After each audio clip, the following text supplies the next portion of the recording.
was your weekend? Good? Great. Small talk over. Let's talk about Epstein. Okay. Last week, Democrats in Congress released a handful of salacious emails about Trump from a trove of documents provided by the Epstein estate, including one in which Epstein says that Trump, quote, knew about the girls. That prompted Republicans to accuse Democrats of cherry-picking. House Republicans released 20,000-plus pages of other Epstein documents. They did it to show that they were way more transparent than the Democrats, where they say released just enough to make Trump look bad, and they were right, because the Republicans' additional release of documents made him look awful. For instance, okay, just for starters, in this new batch, Trump's name appeared over 1,600 times. What numbers are less than that? 900, 600, 500, 1,200? That checks out. Now, these are not casual mentions either. In one email, Epstein wrote, "I have met some very bad people, none as bad as Trump, not one decent cell in his body." Whoa. It's gotta hurt when Jeffrey Epstein calls you a bad guy. That's like an airport muffin accusing you of being dry. Now, it's possible that this big trove of emails the Republicans dumped out there were supposed to be sort of flooding of the zone and to muddy the waters and make the story confusing and take it off the front page. But this weekend, one of those emails captured the nation's hearts and minds.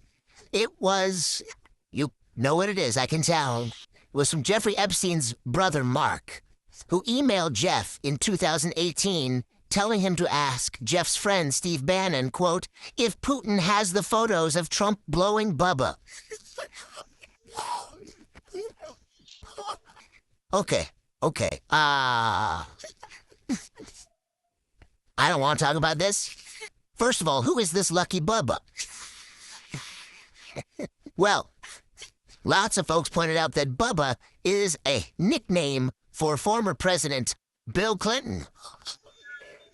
But our hot president-on-president fun was short-lived because Mark Epstein released a statement saying this email was, quote, part of a humorous private exchange between two brothers, and any attempt to conflate that reference with President Clinton misrepresents both the purpose and the tone of the original correspondence. Now we know how Trump got a taste for politics. This means the president's recent legislation is technically Trump's second big beautiful bill. But the truth is important. It was not Bill Clinton. So next, the folks on the internet started claiming Ghislaine Maxwell had a horse named Bubba. So intrepid reporters reached out to Epstein's brother, whose spokesperson said the 2018 message was not about a horse.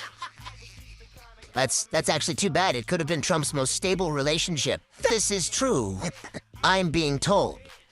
But I'm going to go ahead and say that if people have to deny that you went, shall we say, Churchill Downs on a horse, keep in mind, these emails weren't even the ones we're waiting for. They were, again, released by Epstein's estate. The Justice Department still won't release their Epstein files, but that might be about to change, because last week, Arizona Representative Adelita Grijalva was finally sworn in and promised she became the final signature needed on the discharge petition, which could force the release of the Epstein files. So, when this happened, Trump began, and I don't want to get bogged down in psychological jargon here, freaking out and pressuring other House Republicans who had signed the petition to withdraw. It got so serious that top Justice Department officials summoned Republican Congresswoman Lauren Boebert to a meeting in the White House Situation Room.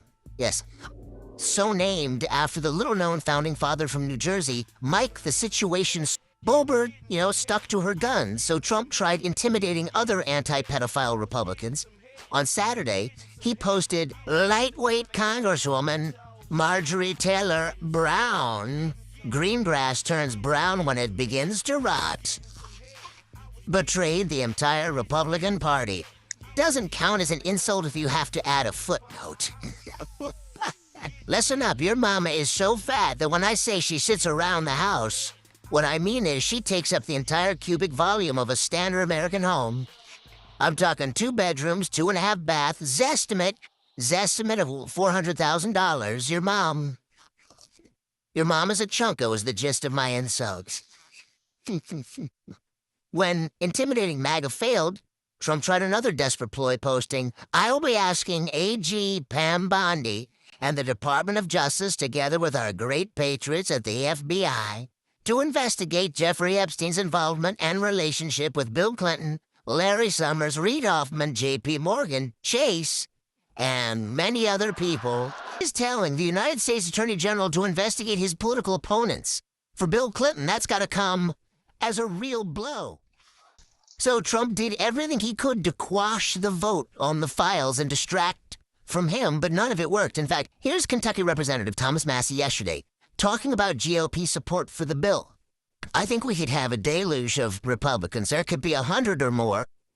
Fun fact, deluge of Republicans, also the name of America's most boring water park. So, sounds like a bunch of Republicans are going to vote for this bill to release the Epstein files, and after it was obvious he was going to lose, Trump posted, "House Republicans should vote to release the Epstein files, because we have nothing to hide. I don't care. All I do care about is the Republicans get back on point." Ironically, if he really wants Republicans to get back on point, and if he really has nothing to hide, Trump, as president, can order the Department of Justice to release the Epstein files without congressional authorization anytime he wants. Yes, if he wants, Trump can provide the full release, something he did not provide a horse.